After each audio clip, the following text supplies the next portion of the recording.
Hi hello नमस्कार. मी सुवर्णा's home किचनमध्ये परत एकदा तुमचं अगदी मनापासून स्वागत. सगळ्या सबस्क्रायबरचे धन्यवाद, सगळ्या व्ह्यूअर्सचे मनापासून आभार. मी आज तुम्हाला खूप छान अशी थंडीतच फक्त ही आपण रेसिपी करू शकतो आणि मुख्य म्हणजे थंडीत करून ती वर्षभर आपण साठवून ठेवू शकतो आणि ती पण त्वचेसाठी, केसांसाठी, आपल्या आरोग्यासाठी, पचनासाठी खूप चांगली अशी आजची रेसिपी आहे. आवळ्याचा मुखवास कसा बनवायचा ते दाखवणार आहे. तर मी त्यासाठी इथे घेतलेले अर्धा किलो आवळे घेतलेले आहेत. वर्षभर ही खूप छान असा मुखवास हा राहतो, अजिबात खराब होत नाही.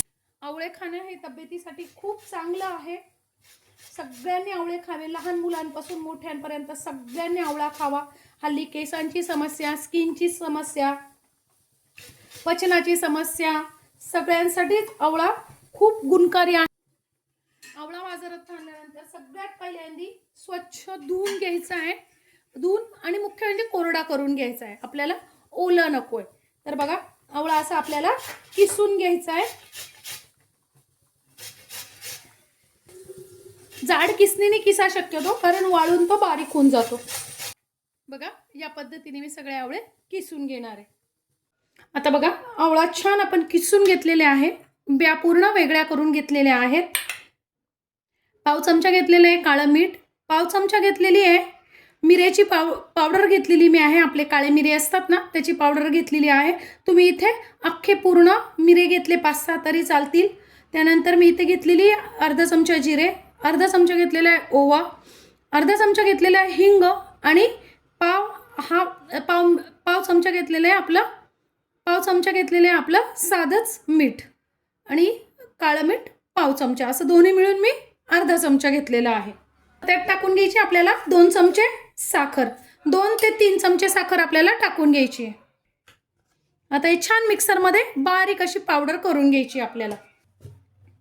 बघा, अगदी बारीक अशी पावडर करून घेतलेली आहे. खूप सुंदर वास येतो या पावडरचा. आता ही पावडर काय करायची, आपल्याला त्यावर टाकून घ्यायची आहे.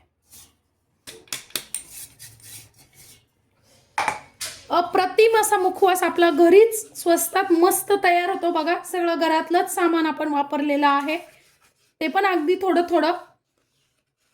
सध्या बाजारात आवळे पण खूप छान येतात. ते तुम्ही चवीनुसार फक्त तुम्ही मीठ वगैरे कमी जास्ती करू शकता. आवळ्याला मिक्स करून घ्यायचं आहे छान.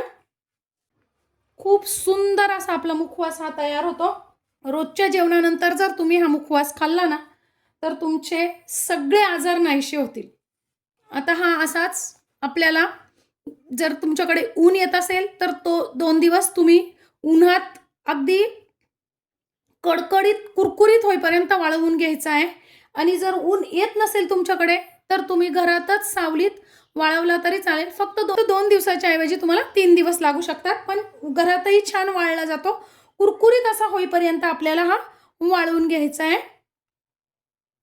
आणि हा वाळलेला मुखवास तुम्ही बडीशोपेमध्ये पण मिक्स करून खाऊ शकता. खूप छान लागतो.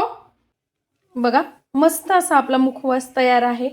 असा 2 दिवस आपल्याला उन्हात वाळवून घ्यायचा आहे आणि छान असा आपला मुखवास तयार झालेला आहे. असाच मुखवास तुम्ही वर्षभरासाठी करून ठेवू शकता. आजची माझी ही रेसिपी तुम्हाला कशी वाटली कमेंट्समध्ये नक्की सांगा. चॅनलवर नवीन असाल तर चॅनलला लाईक, सबस्क्राईब आणि शेअर करा. धन्यवाद.